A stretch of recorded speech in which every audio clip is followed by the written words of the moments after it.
30 snaps in both our ones and twos, had right at 50 or 50 plus. And then the threes, you got another 20 or 30 of those snaps. So the offense did a little better job this time, had more explosive plays, some good opening drive. Defensively, we struggled to tackle.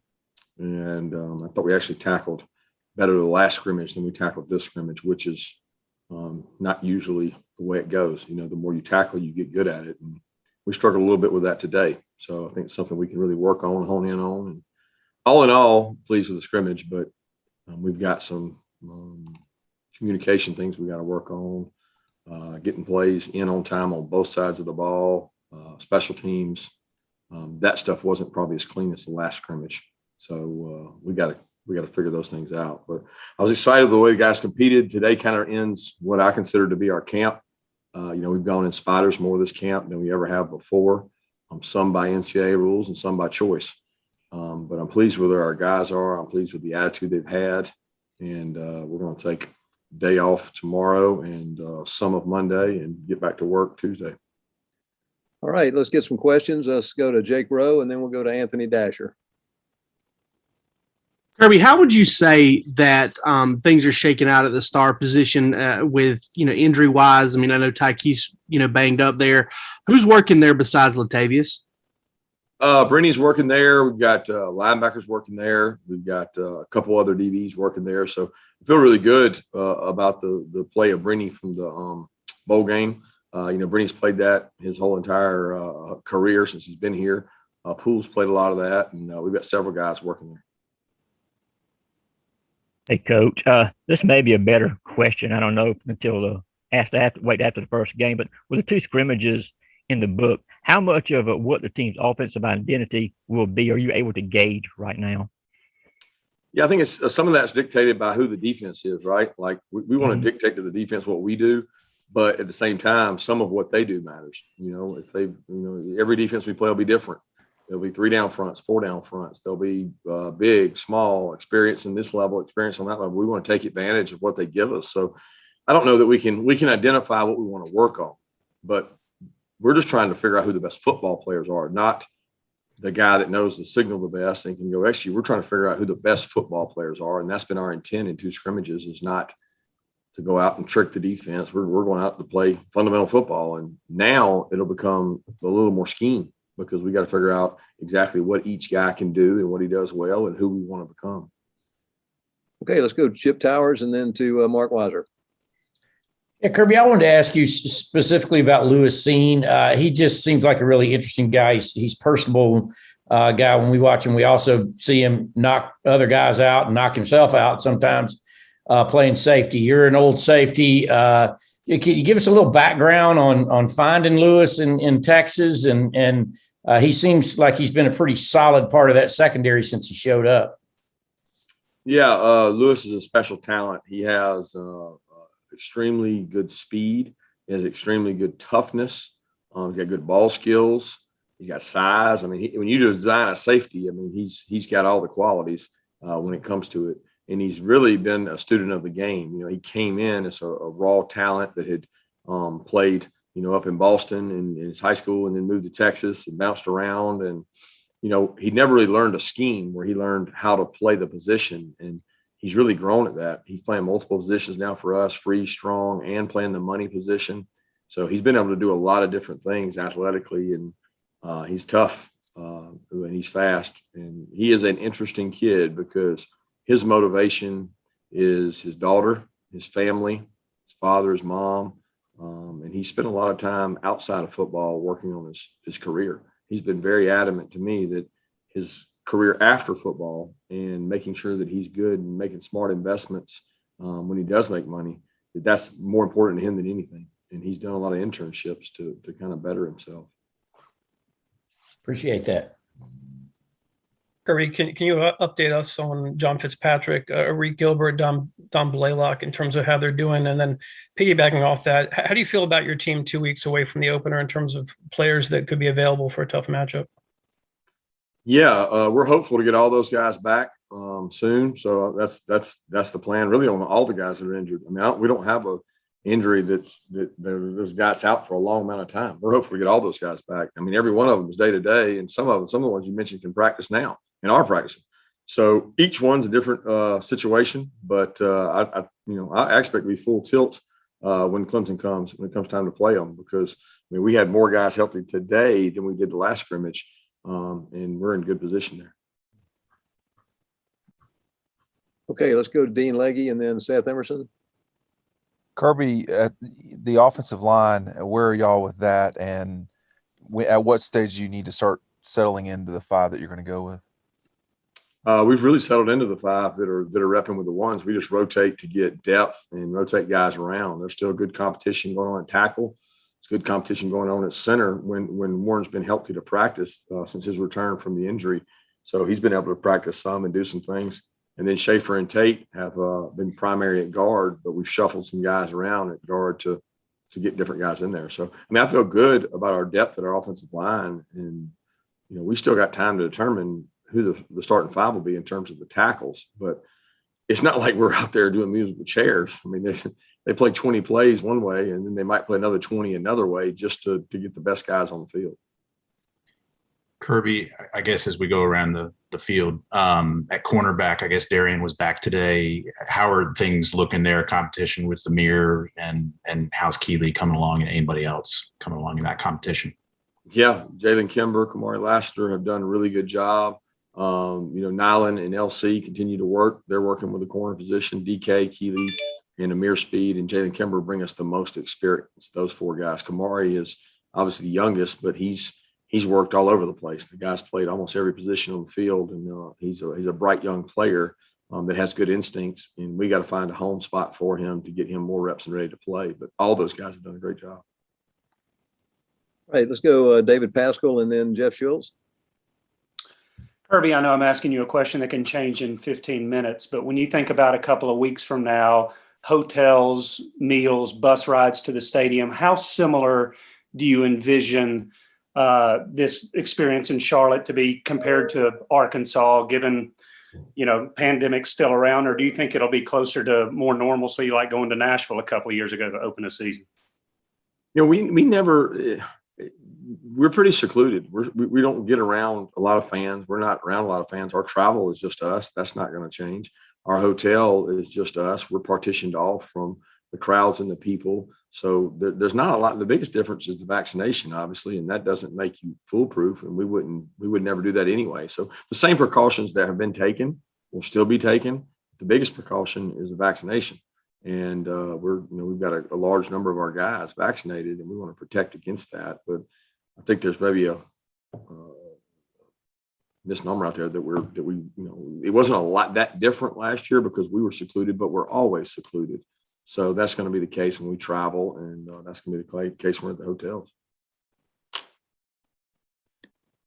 Kirby, because I cover different sports, I have the advantages of seeing how different teams and different sports deal with protocols during the pandemic.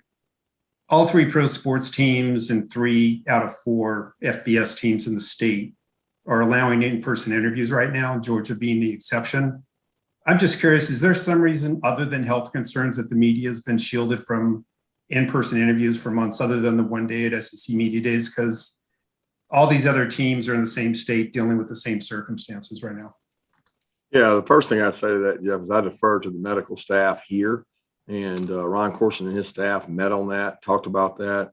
They come back and visit with us and give us input. And I follow the input that they give us, and usually a safety measure. I will say different than just COVID and just those issues, because those are the primary issues. We also have major space issues. I don't know how many people know we're dealing with construction, and we're actually limited to 1 field right now. And it scares me to death every day that we have practice right now with guys on our sideline, guys in the way, because we've lost a practice field. So, I mean, we have 1 practice field.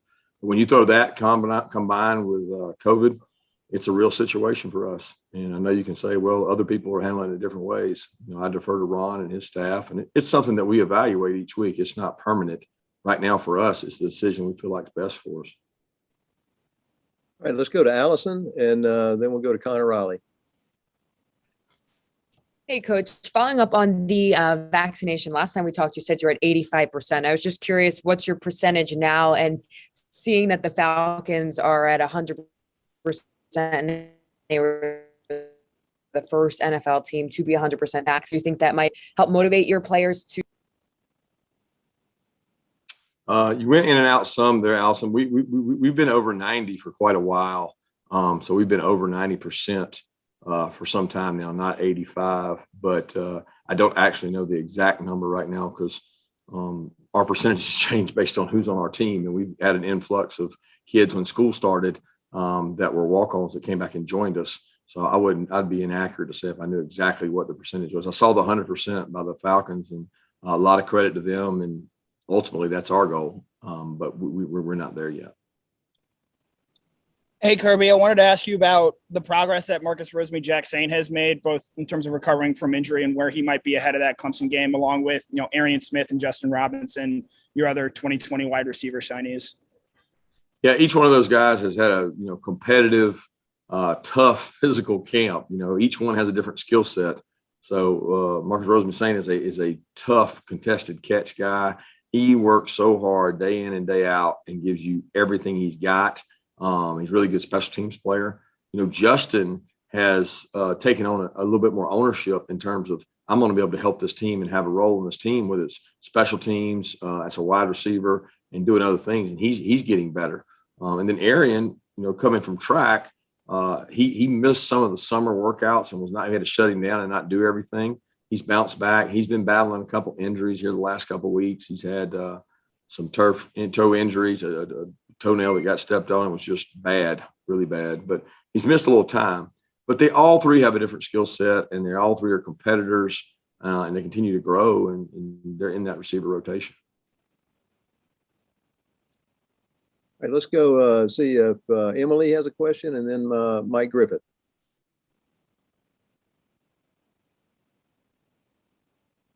Okay, let's go to Mike Griffith.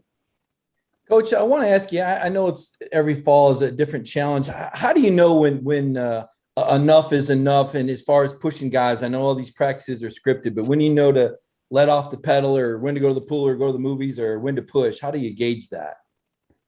I think you'd be intelligent with your team. Some of that's based on heat. Some of that's based on how many practices you have inside or out. We've actually had a few more inside this year. We've been dealing with rain, but we have a set schedule and routine that we follow, and that doesn't change much year to year. The NCAA dictates that to us sometimes when they change the parameters of how many padded practice you can have, how you can practice, how much you can tackle. But to be honest, we haven't had to change ours much. Our model that I've always followed since being here is such that you work hard through camp. You take a couple of days off after camp. That gives the coaches a chance to regroup, recenter. The players get to recover. And then you come back and you start getting ready for your opponents. And that's what we've always followed. So we don't vary from that protocol based on very much weather, injuries. I mean, we got the guys we got, and we go play with them. Injuries are part of our game. Okay, let's go to Vance Levy, and then we'll go to Roddy Nabulsi. Kirby, you might have answered some of this question a couple questions back, but who were Jermaine and Kyrus, were they able to participate in the scrimmage today? And if not, who was running in the ones? And at what point do you get concerned about the quality reps that JT's getting with so many people out? And finally, any explosive plays from the running backs today? Yeah, Jermaine, Kyrus both went today and practiced. I think we were pretty much full load there at wide receiver. And those guys all got to practice and compete and get better. It was good to have Jermaine out there because he had missed some time in our camp, but he'd missed some time in spring practice as well. Explosive plays by the backs. I'm trying to remember. We may have had a couple checkdowns where they broke tackles and busted loose. A couple runs, 15 or 20 yards, where they did a good job.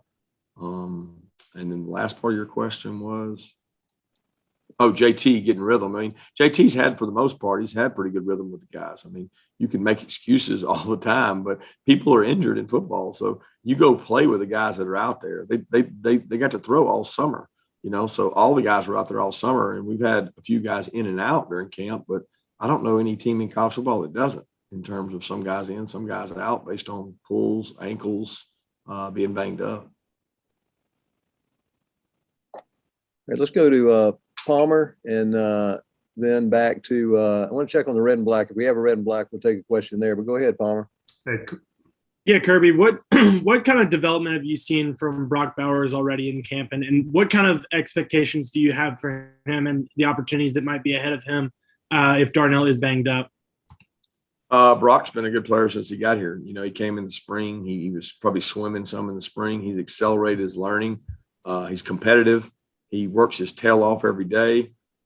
He's a joy to be around. He's what you want in a football player. So we've got to find a way to use his skill set. And he has no expectations from me. My expectations for him are to go out and lay it on the line and compete every day. And he does that. So I think Brock's going to be a really good football player. We're certainly happy to have him and his family as part of our family. Excited to see what he can do. We have a red and black? Yes. Hi.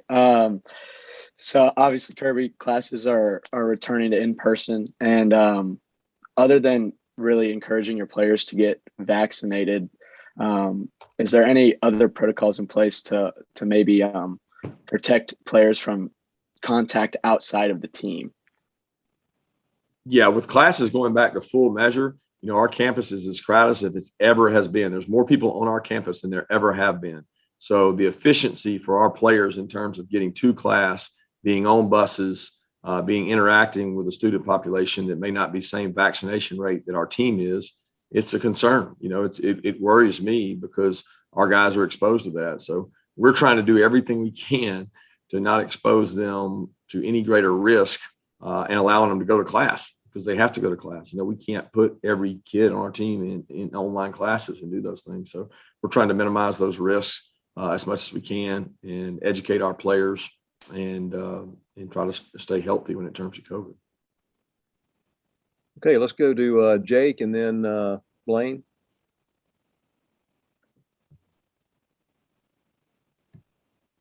Jake, you there? Okay, Blaine. Yeah, Kirby, I just wanted to ask you, I don't know if anybody had the opportunity to ask you about your experiences with Bobby Bowden since his passing. I wanted to see what kind of influence he had on your life as a man and a coach. And then also in the spring, to follow up after that, I know like Dan Jackson and David Daniel got a lot of reps because of some injuries and other circumstances. Has either one of those guys kind of made progress here into fall camp? First, I'll answer the Bobby Bowden question. Yeah, he was a major impact on my life. I was at a relatively young age. I'd been a unique position. I'd been a secondary coach at Valdosta State and a defensive coordinator at Valdosta State, where I actually called the defenses at a young age. And don't know that I was ready to do that, but I also don't know that you're ever ready. You got to go do it. And when I got the call from Coach Bowden to come to Florida State, he, Mickey Andrews, and Joe Kynes all kind of recruited me to come because I'd played for Joe Kynes here at Georgia, and Coach Bowden was just unbelievable. I mean, the man, the person, everything you hear about him, it doesn't live up to justice for the way he treated people. There was never a moment that you were with him that you didn't feel special. There was never a moment that you didn't feel like you could go talk to him. He did so much for me. He actually had coached at one time at Samford College, where my parents went to school, and he was as good as there is. His family and all his kids really embraced the Tallahassee community and took me in as a graduate assistant and helped me start my career. So I got to see him from time to time, even after I left. So I'm in a couple bowl games we played at, national championship games, and he was always just such a good person. So I appreciate it and thoughts are with his family, during this time. And then Dan Jackson and David Daniel. David Daniel actually wasn't with us. They had a funeral he had to attend, so he was not there. But he's had a fall camp where he's growing. He got spring in to get a lot of reps, like you mentioned.